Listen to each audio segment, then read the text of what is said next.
Hello and welcome to our today's online training for students. My name is Jürgen Teilmann and I've been working for Dlubal Software now for the past 2.25 years. I work mainly in customer support, so I handle all kinds of questions from you, our customers. And today I will be your host and presenter for our students online training. By my side is my dear colleague Rebecca. Rebecca, you have the field to introduce yourself. Yeah, hi, my name is Rebecca Göbe and I work at Dlubal Software since 1 year now. And I work in customer support also, but also in the development for web service and API. And today I will answer your questions. Thank you very much, Rebecca. So she just told you she will answer your questions. Now you can see our names here, and I will show you the go-to panel. And in order so you can see the full screen, we will deactivate our webcams now. So for today, we will be using our GoToWebinar platform. I guess you are used to this now. If you can't see the panel, there's an orange pointer. Just click on that and the panel should show up. You can do a sound check and adjust your audio settings. And if you have any questions, just go to the section for the questions, edit your question and send it, and Rebecca will answer you as quick and good as possible.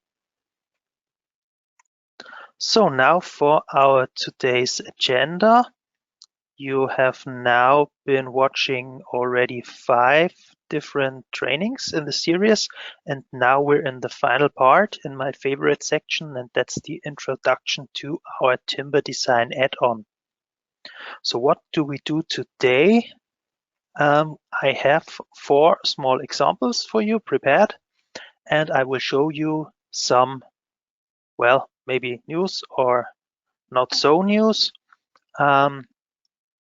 So before we start, I have one call of action to you. And this is, I send you a question. Have you already carried out timber design using structural analysis software? I start the poll and you can just click yes or no.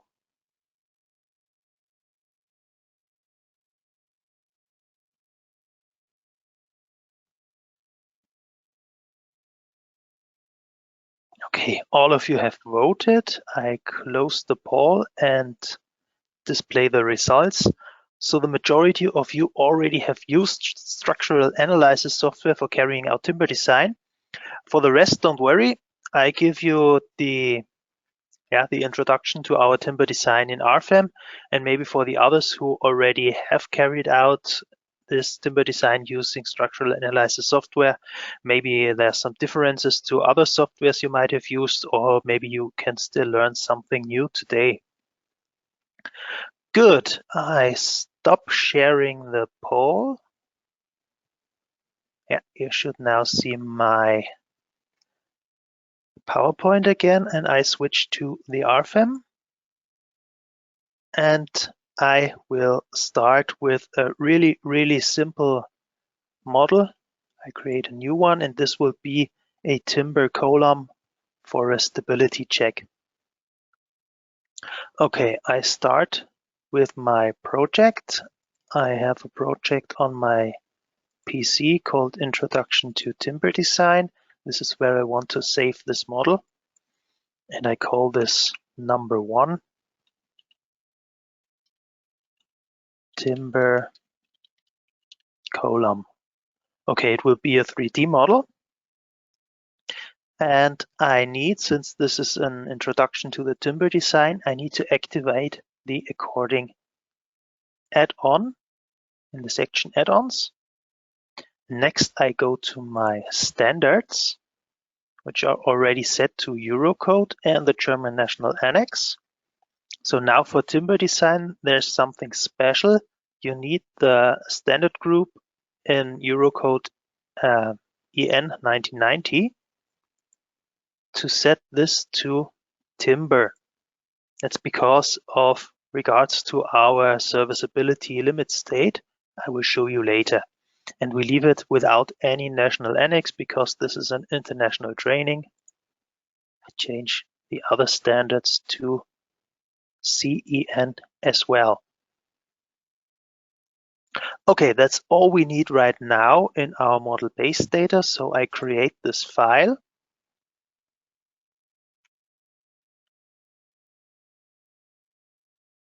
Okay, I have my working plane set to the global XY plane. And now I start with one member. I could set it via two nodes, but I choose another option. So I click on the drop out arrow, and then I set a single member perpendicular to my working plane. Then I get to the usual dialog you might know right now, new member.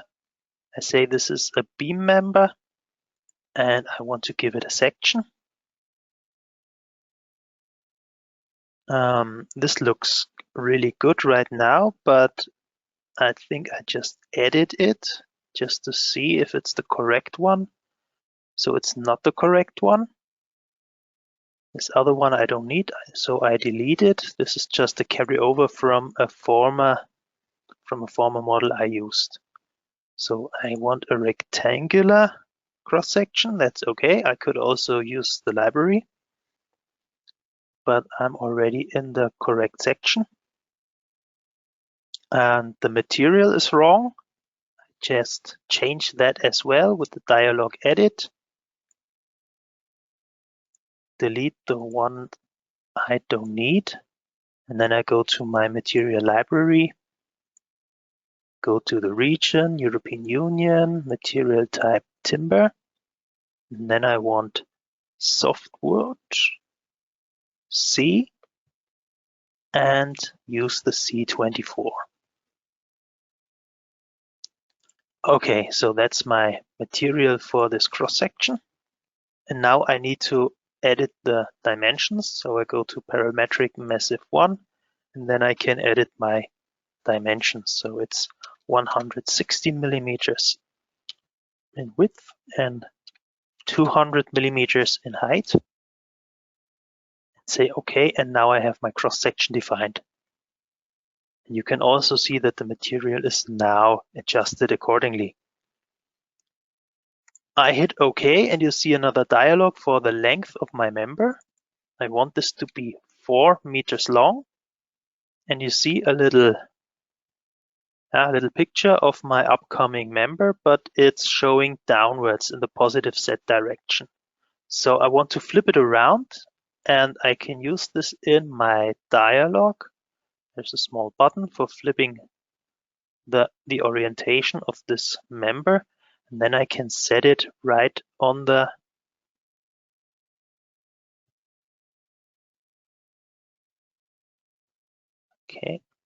I can set it right on the node where I wanted it to be, but somehow there's a problem with my GoToWebinar. I just set it to another node. Usually I could set it on the origin point of the coordinate system, but this hasn't worked out the day before yesterday. I guess there's a difficulty regarding our GoToWebinar software. So this is usually, if you do this, this will work just fine. I just select this column again and use my favorite tool, move and copy. I measure my displacement vector. And now I can capture the origin point of my coordinate system. So this is where I wanted the column to be. Just a little hint. Okay, now we have the column and we need some nodal supports. So I go to new nodal support. This one is hinged. Okay, I edit it just to give it another support around, so rotational around the global axis. Go to OK, assign it to the bottom. I hit apply and stay within the dialog so I can add a new support, which is just rotational around the x-axis, not around the z-axis, and translational in x direction. So you have a small picture on the right-hand side to see how this will look in the rendering. I hit OK, assign it to the top node of my column, and hit OK. Good. Now we need a load case. You can see the self-weight load case is already activated. I just edit it using the button for editing. Because I don't want to calculate the self-weight, I deactivate the self-weight and I make this one a design load. Okay, so this is all the forces I want to calculate are given as design loads in this example. This is a permanent load case, and we have our load duration. And this is the point why I told you we need to have the timber, the EN 1990/timber setting. I can go to base and I can also change the standard group for my combination wizard and classification within this dialog. And if I go back to my EN 1990, which would be set by default, I go to the load case and there's no possibility to enter the load duration. So I go back, like I told you, EN 1990/timber, say OK, and now I can edit the load duration and I set this one to medium term. Good. What I also want to do is I deactivate my combination wizard because I only want to use one load combination. So we have the load case. We need a design situation. For the stability check, we just need our ultimate limit state. So I delete the other ones. And the design situation is also active for the timber design. This usually happens by default, and sometimes you should check that too if you want to do a design situation for a certain add-on to have it activated in this section. Okay, I go to load combinations. Since I said I want to define them manually, I will do this right now. And using this little start button, I create a new load combination and go to assignment, and I assign my design load.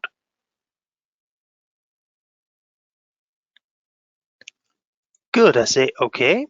Then I will define a nodal load. Program asks me which load case, which is pretty straightforward because we only have one right now, and I set my node load to the top of my column like this. And we need to apply a force, in my case of 150 kilonewtons. We need a direction for that force, so I go to load type, coordinate system global in the Z direction, and this is the one I want. Otherwise, we could change the direction. Say OK, and the load gets applied. Okay, so I have all I need for a structural analysis of this column, and what I want to do now is assign the design properties. I go back to the dialog of my member with a double click. And you can see that we have several tabs I haven't shown you yet. We had section, now I go to the design types. And here we have effective length. So because in timber design, we normally work with our equivalent member method, we need to have effective lengths for the stability check. Right now, there's no one defined. I click on new effective length.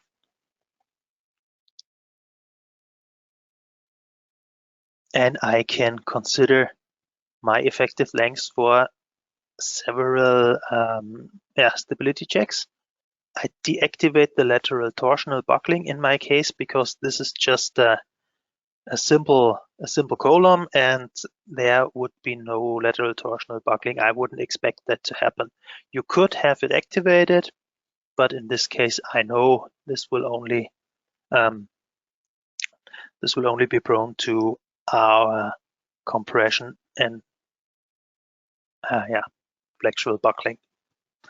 I go to the next step where we set our nodal supports just for the effective length. So you know what I mean.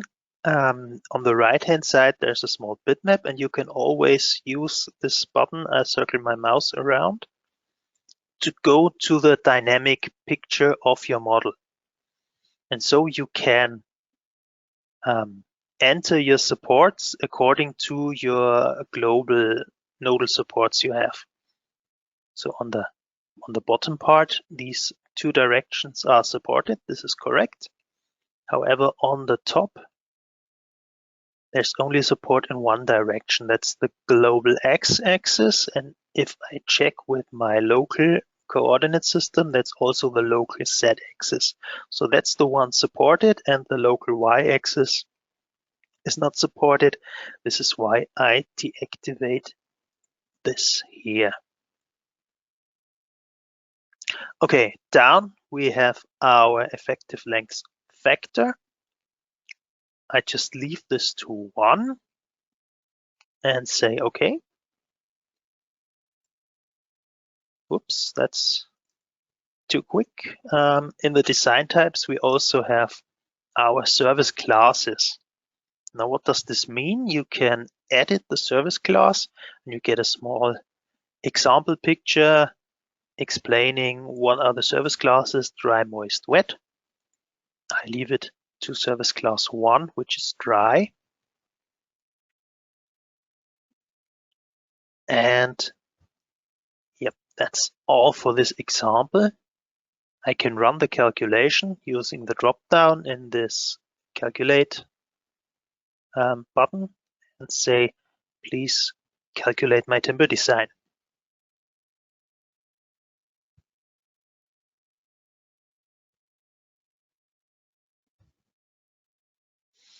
Okay, you can now see in the table down below, you have your design ratios on members. Design checks are fulfilled for the section proof and the stability check.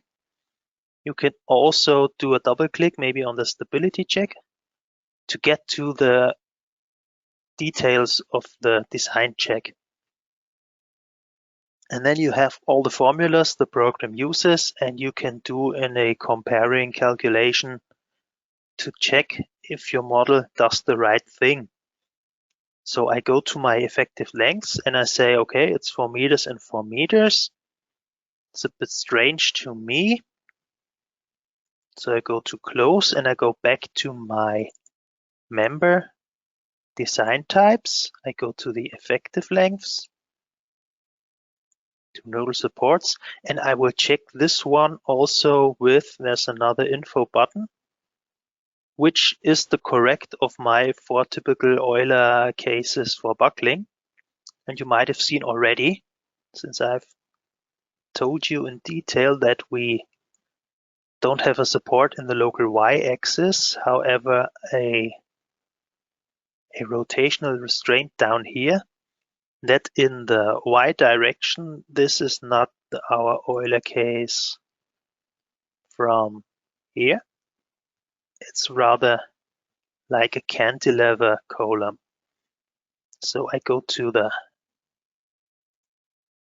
y direction for our effective length factors, and I can choose right here, there's cantilever factor 2.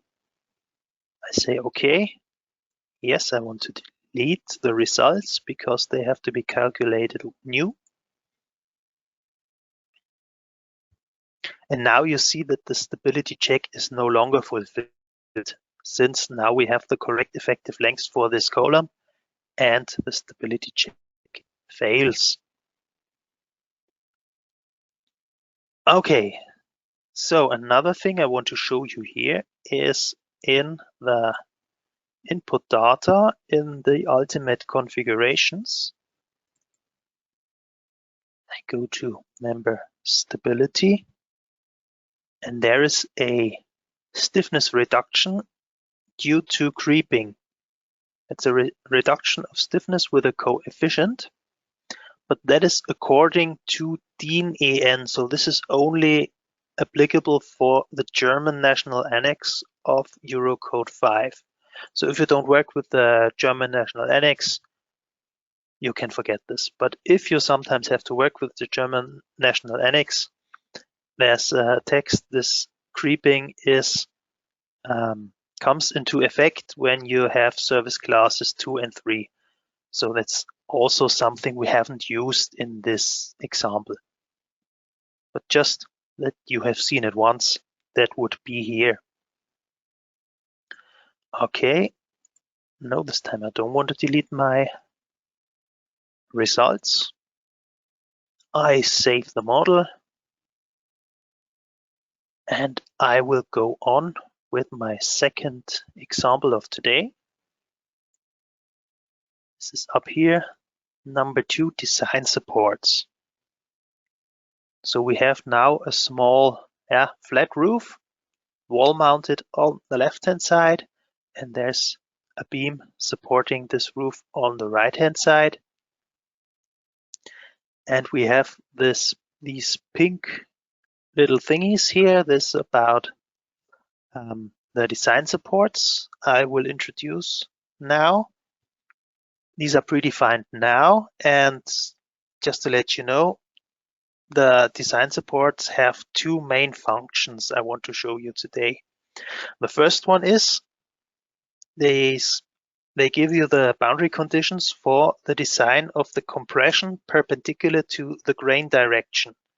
So this is like with these design supports, you define an area of where the load gets spread onto the beam or the member set. And the second one is you use those design supports for the segmentation of your members or your sets of members for the deflection design in SLS design checks. Okay, so now just to let you know what this model is about, I give you a small introduction to those different design supports I have. So we have underneath each of our nodal supports a design support, and the others are equal on top and bottom. So this is one on bottom of those guys here, and on the purlins, and the other one is on top of our lateral beam here. Good.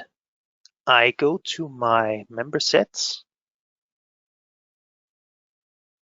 Just want to have them visible, so I can click on the first member set. And in these additional tabs in the timber design, in the design properties, we can go to our effective lengths, but we don't need them here. And I go to my design supports. So we have, since we're now looking at this set of members, we have one at the beginning. This is, remember, where our wall-mounted nodal load is. We don't have any design support at the end of this set of members because this is a cantilever out there. And here where the lateral beam is mounted, you get the internal node support. Okay, and now I just edit the first one on the wall mounted side. I go to edit. And here you can see what you define within those design supports. So this is a support in the Z-axis. You can also add it to the Y-axis to have it in 2 directions. Just deactivate this again. This is just a vertical support. And you can define different length. The picture on the right-hand side shows you exactly what is meant by which parameter. So the length is given by 60 millimeters. That's just the default value. And the width of this design support can be given manually, or you just use the section of your member. This is what I want to use right now. You can also define this as an inner support or an outer support. So this is at the end of my member. And there's another factor for the compression perpendicular to grain. This is by default set to 1.5, and you can also use some of these suggestions.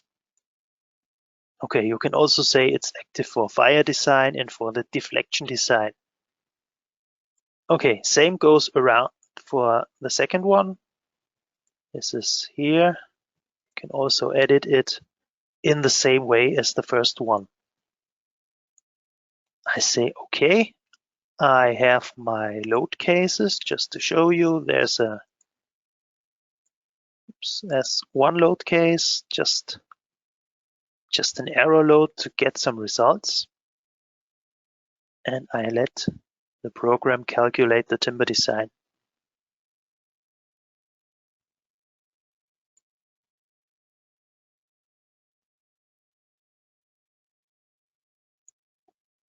Okay, so I go to my results, design ratios on member by member set. And now we just watch our member set 1. And now there is the section proof, there's the serviceability design checks. And I go to my SP 1400, also make a double click on it. You can see compression perpendicular to grain. We go to our details and you can see our design check on that. Somehow this is good. I would have expected it to be not fulfilled, so maybe there's something wrong with my input data.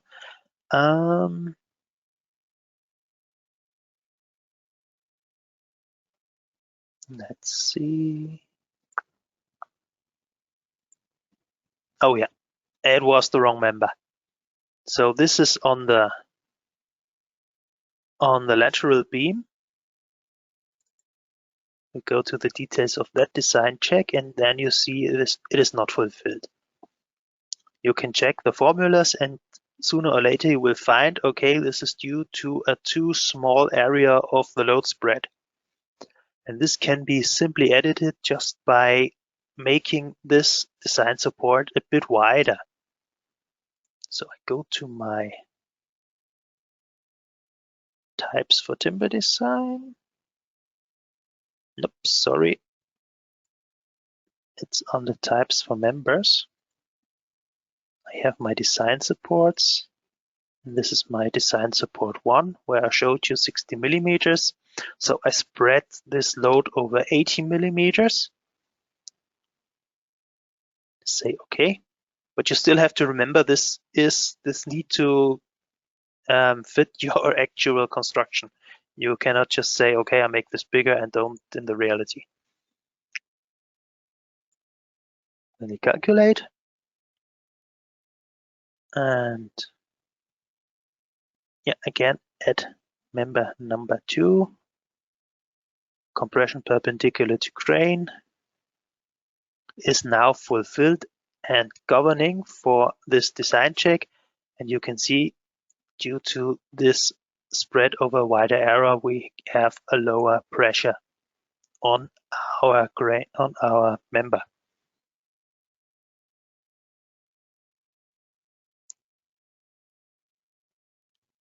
Good. What I want to show you next is when we go back to this set of members number 1, under design types, there's another possibility add those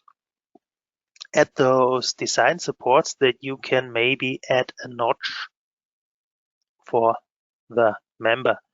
So we have the local section reductions, and you can enter any section reductions you want. Go to a new local section reduction, and then you can have several notches. I make it a start notch. You have the picture on the right.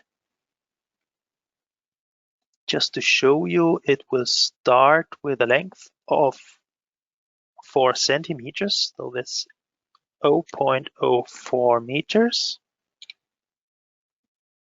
We have it defined by the depth and have a reduction of depth by 100 millimeters. So that is H minus H effective. So it's the delta down here. This is 100 millimeters. It's on the plus z-axis of our member, so the bottom part, that's okay. And we have a notch at support. So this is also vital that we check this here. I say okay. Yes, we will delete the results, and now you have this notch also visualized in the picture, also in the model. If I say reduce the size of those nodal supports, you can see the notch in the rendering of the model. I calculate the timber design once more, and now just skip this error. This is something dealt with in our development. What I want to show you is the notch at support section proof, where you can also see notches in tension and your design check for this part of the member. Okay, I saved the model.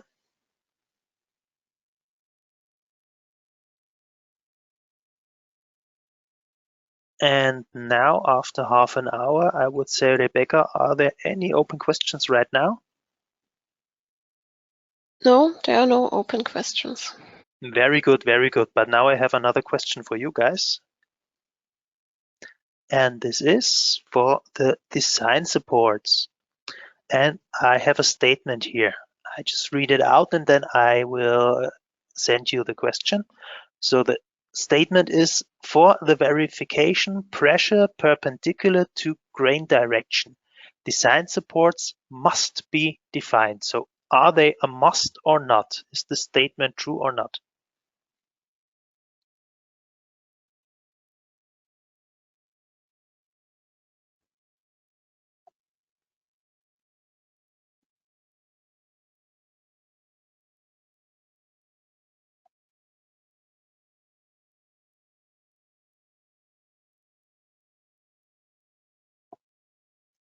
Okay, so far so good. Majority have answered. I give another 3 seconds. 2, 1, and I close the question and send you the results. This is very, very good. It is true to have this design check. Pressure perpendicular to grain direction, you definitely need the design supports. Good. Let's go back to RFEM and to our third example of the day. This is just empty model with some base data in it. And now I will show you a dual pitch roof, modeled by one single member. Okay, I go to the bottom line just to have my working grid visible. I set it to the XZ plane, and I also want to have my origin of the axis system visible. So that's good. That's what I want. I will set a single member, just using the simple one. It will also be a beam. And now under section, I go not to distribution type uniform. You have those different kinds of tapered beams. Maybe you have used them before, maybe not. You can use a linear tapered beam, for example. And now for my saddle distribution, this is the ones I want to use. Maybe such a fish belly distribution. If I go to the alignment, this can be eccentric or at the bottom. And that's the kind of saddle distribution I want to use. Make this point K, I want this to be in the middle of the beam, so I set it to 50%. That's here. And I want to use my predefined cross sections. So I say at the start of the member, that's point I in my picture. This is cross section 1. And at the saddle point, that's point K. I want cross section number 2. I could use a third one at point J at the end point, but this should be the same as in the start point. So it's a completely symmetrical beam I want to create here. Okay, there's a preview of our cross section. And the material will be GL24C, just to have a glue laminated cross section here. Go to OK and make this one from the origin point of our global axis system 24 meters long. That's here. And we have our dual pitch roof. Okay, next thing I want to do is I want to divide this member, but not really divide it to have small members, but to have internal nodes. So I use the function right-click members, divide member, n intermediate nodes. I want 5 intermediate nodes, and down there's an option to create nodes of the type on member. I say OK, and you see these blue nodes. They are the intermediate nodes.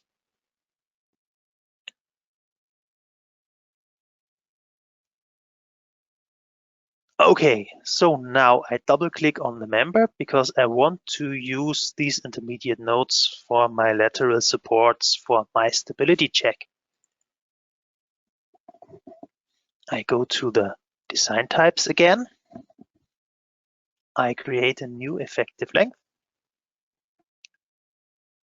And now, since we have this glue laminated dual pitch roof, now there can be lateral torsional buckling, so I have it activated.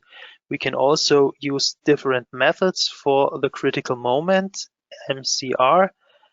Usually in timber design, we use the analytical method, but you can also use the eigenvalue method or user-defined. So what is user-defined? I go to my effective lengths, and this is where you need to and enter your user-defined critical moment by hand. This is a very common mistake, to set this one to user-defined and then never enter this user-defined critical moment. Leave it to 0 and you will never fulfill your design check. So I go back to analytical. And then we want to see our nodal supports for the stability check. I go back to my dynamic picture, which I use a lot. And now we have only our nodes 1 and 2, which are the start and end points of our member. But I want to have the intermediate nodes as well, so I set the check and go to this button just to set all the intermediate nodes. And I want to select them all using the Shift button and set a lateral support for all my intermediate nodes. I scroll into the dynamic preview, and there are my lateral supports and also the supports of my start and end point of the member. You can also see that we use these nodal supports for the segmentation of the critical length of this member in the different directions.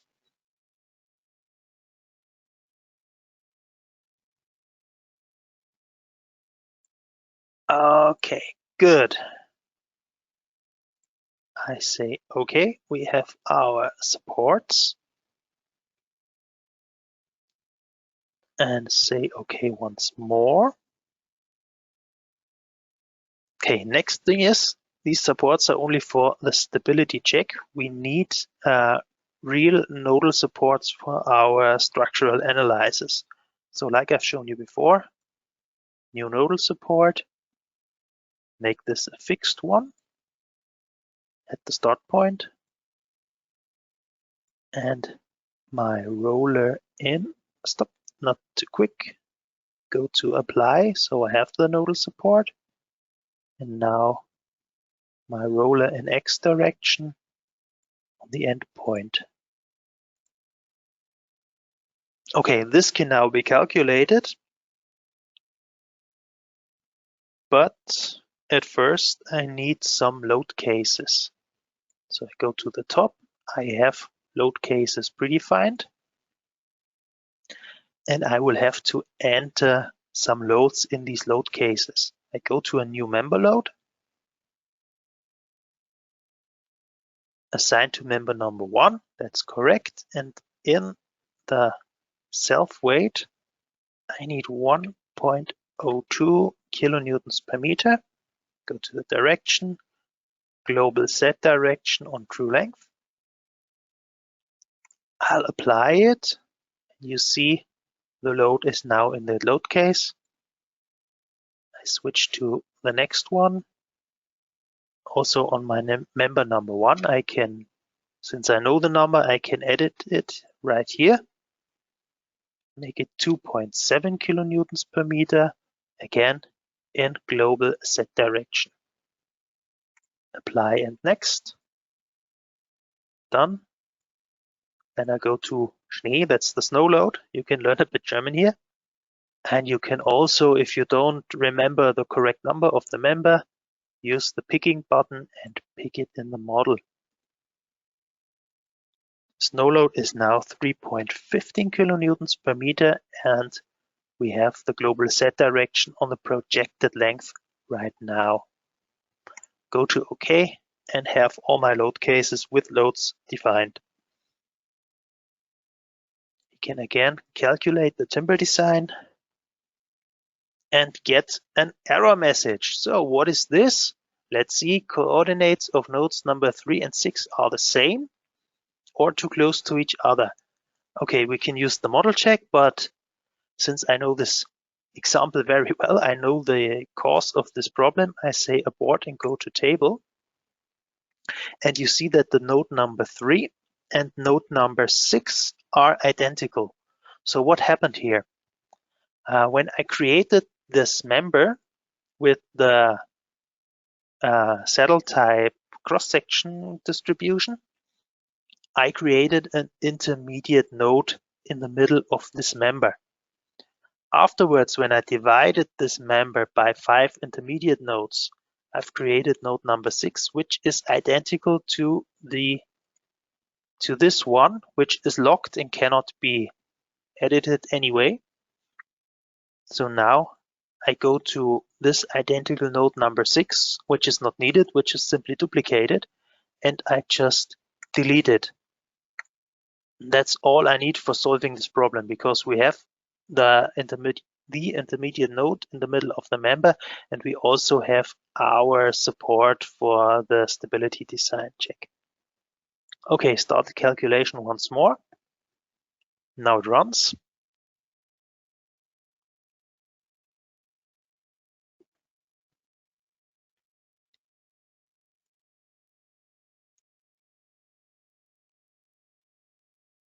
Yeah, and now we have our design checks in the timber design.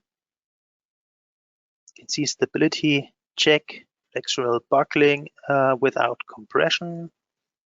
You can go to the details, check it, all fine. There's one thing I want to show you here, because for this type of section distribution, you can always get the question, where do I find the point on the member with the maximum of our bending stresses? Because we have a linear distribution in the member, but a nonlinear distribution of the bending moment. So where is the point of the highest bending stresses? Usually, if you have a uniform section distribution, it should be in the middle of the beam, but not with this saddle type distribution. So I go to my design checks on members. I don't want to show an envelope. I want to show the max of selected design checks. I leave out the shear in Z direction. Yeah, and you can see there's a point of the maximum for the bending stresses. I should say for the design checks for the bending stress. And if you're not sure if this is really the exact point, I want to remember you that this is an FEA program. So even these straight members have an FE mesh, which is one-dimensional, but you have FE nodes and you calculate the exact results on those nodes. So what I do now is I go to calculate and set the mesh settings for members. And there we have the member divisions. And I set this to a very, very low value of only 2. Say OK and calculate again, and you will see something strange happening.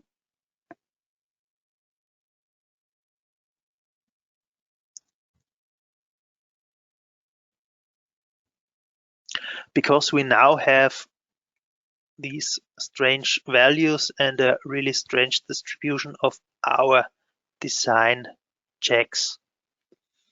This is due to the very, very coarse FE mesh I have entered here. I make another example of a very fine mesh. Make this 48. This is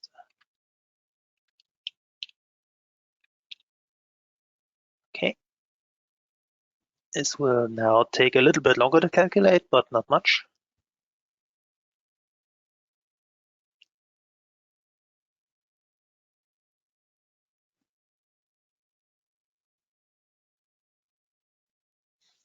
And now you can see very nice looking distribution, and you can identify pretty easily the place of the maximum bending stress. So this is maybe now too fine, but always remember the rule from FE calculation that the mesh has to be as coarse as possible, but still as fine as necessary. Okay, another thing I want to show you in my section proof with a double click is that you can check the cut to grain angle if you need this. It's here in the design check details. Good, that's for this model. And I have another question for you. And this is another statement. And this is to determine the location of the maximum bending stress, a not too coarse member subdivision should be chosen. Is this true or false?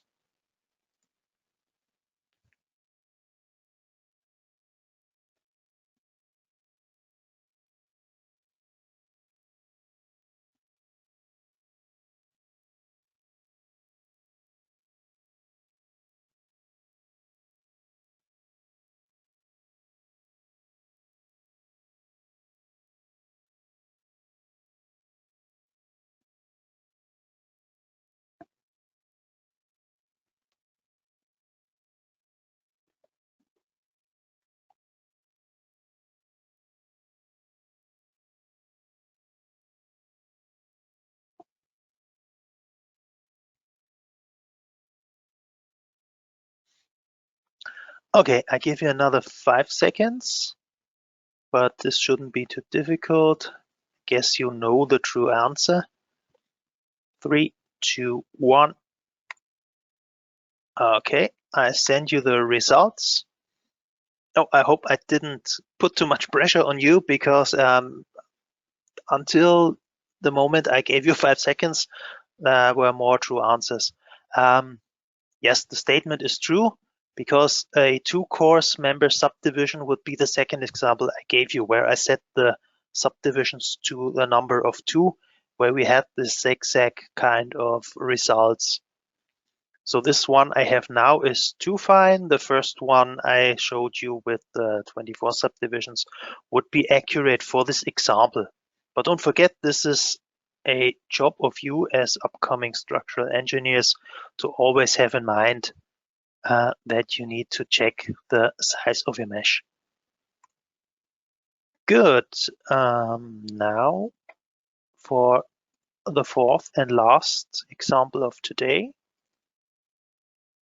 Now it's the same again. I have something prepared, some materials, some cross sections, and now I want to model it's a truss member, some kind of lattice truss, but of timber. And I want to show you one thing in the model base data here. Under settings and options, there's the option for member representatives and also member set representatives. So what is this? A member representative is kind of a template that helps you modeling and designing a huge number of similar and basically the same members.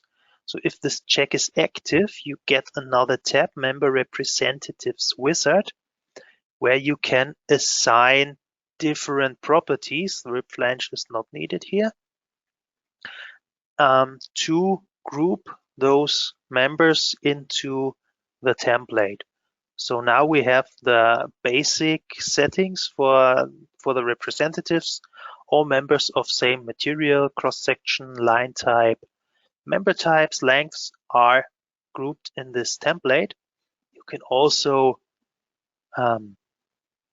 use hinges, eccentricities, member supports just to separate them, but we don't need to separate any more than the default setting. Okay, go back to OK. And now we just quickly and easy make this thing work. I set a new single member, which will also be a beam. Make it a cross-section distribution uniform with member number 1 of the material number 2. Yes, that's the correct one. Say OK and start from my origin point, 14 meters in the positive X direction. It's here. You can see already that there's a small red rectangle, a small square, which is the member representative. Okay, now I divide this member with one intermediate node, and this time I really want to divide the member, so this check down here is not set. And now I deselect the model, and you can see these red squares for the representatives. And if I click on the squares, I have all members that belong to that representative selected. And I double click on one of them, and I have my members 1 and 2, and I can edit them simultaneously. So if you have a really big model with really lots of those kind of girders or columns or whatever, you just click on the representative and you can edit them all at once. Good. Next thing is I want to select the middle node here and just move it up a bit. So no copy, just moving it in the Z direction by minus 1.8 meters. Okay, so and now this is my upper girder, and now I want to define the lower girder. Just doing the same again, a beam member, this time with my cross section number 2. Say okay.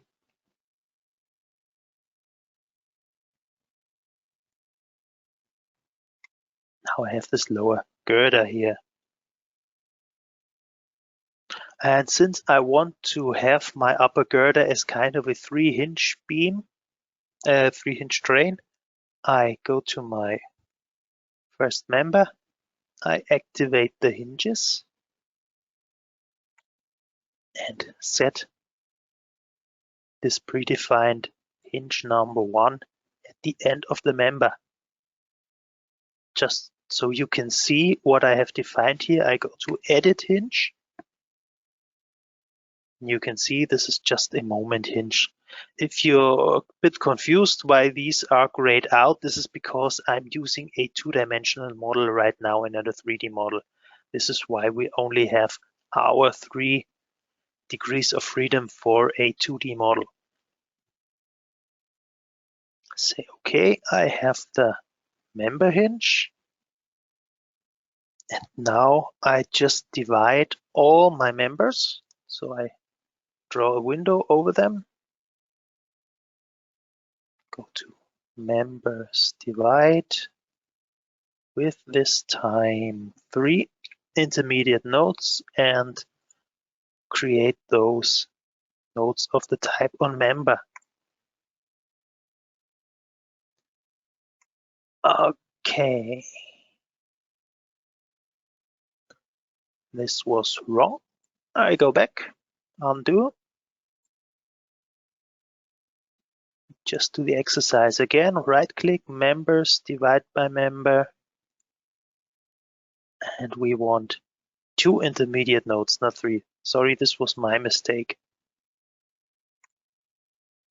Okay, good. Now I have my intermediate nodes here.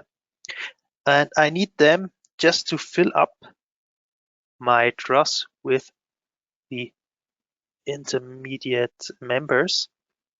I go to simple member once again. This time we need a member type truss. I just want to show you when we use truss only n, that this member can only take normal forces. But in this example, I use the typical truss member we have, which is kind of a beam member with program internal moment hinges at start and beginning of the member. I go to section and use my predefined section number 3. It jumps to material number 1, which is correct, and say OK. And this is just a bit of quick clicking, being patient so I can catch all my nodes, don't miss any.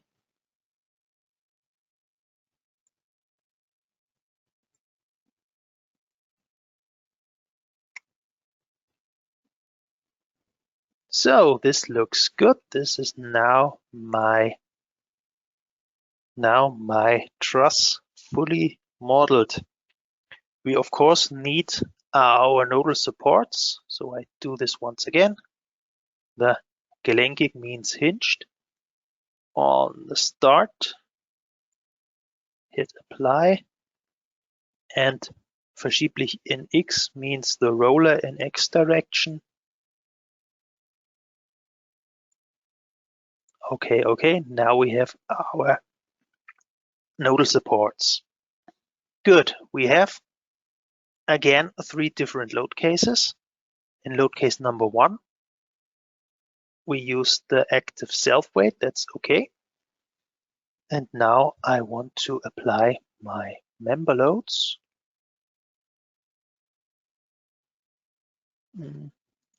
I go back one step. I use my member representatives to apply those loads. So I hit member representative 1. We have our complete upper girder selected, and now I go to new member load. This will be in load case 2, 3 kilonewtons per meter, and we need global set on true length. Apply.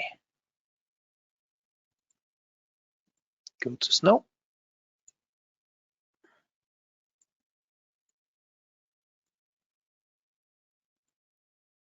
Then I say 3.5 kilonewtons per meter on projected length. Say OK. Now we have our load cases. And we can start the calculation.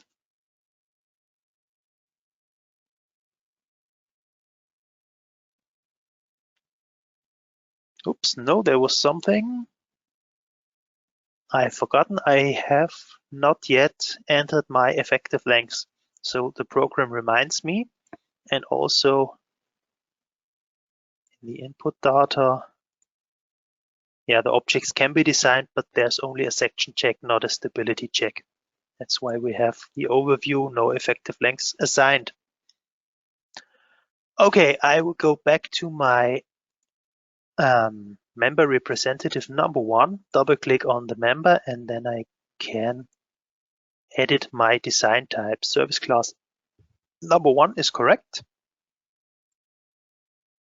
I go to this predefined effective length number 1, and I show you in the nodal supports that there's an effective length now given as absolute values. This is 7 meters. You can also measure it out.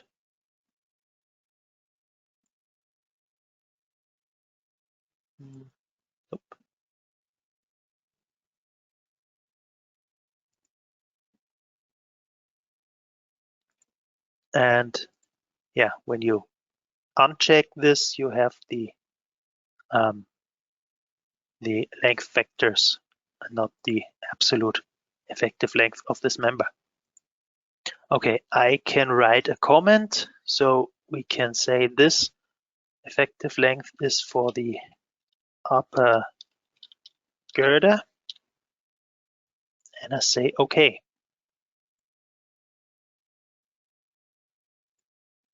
Next, I go to the lower girder, design types. This is now the second one, still called standard. This is why I edit it and call it lower girder. This is just a simple effective length factor of 1 I have here. Say OK. And OK. And now for the other remaining members, we can again use our representatives. Can select them from the navigated data, just performing a double click on one of those. Go to the design types. And now I say, I edit the second one, copy it, just call it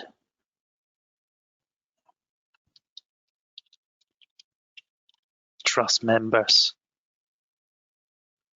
Say OK. And now where is it?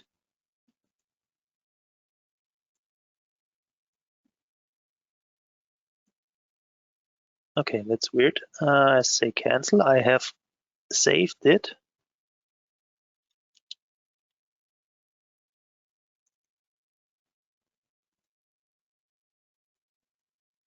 And now it's here.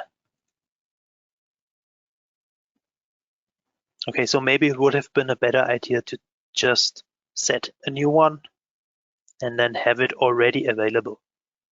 But now this effective length is assigned, and we can perform our stability check. go to calculate.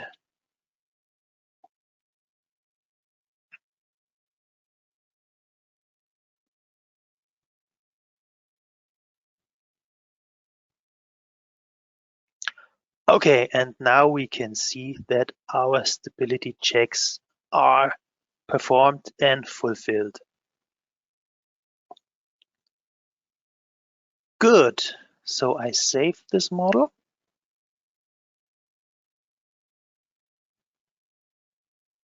And I have another question for you, which will be the final one of today, just to see what are member representatives.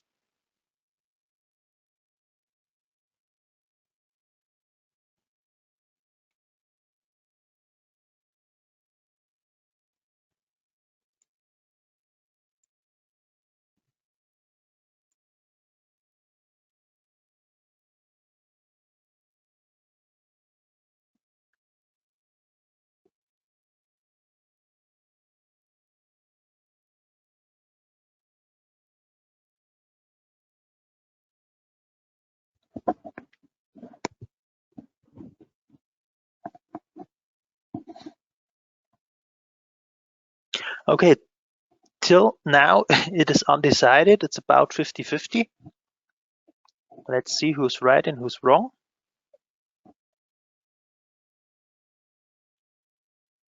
It's 40-60. I will close it in 3, 2, 1.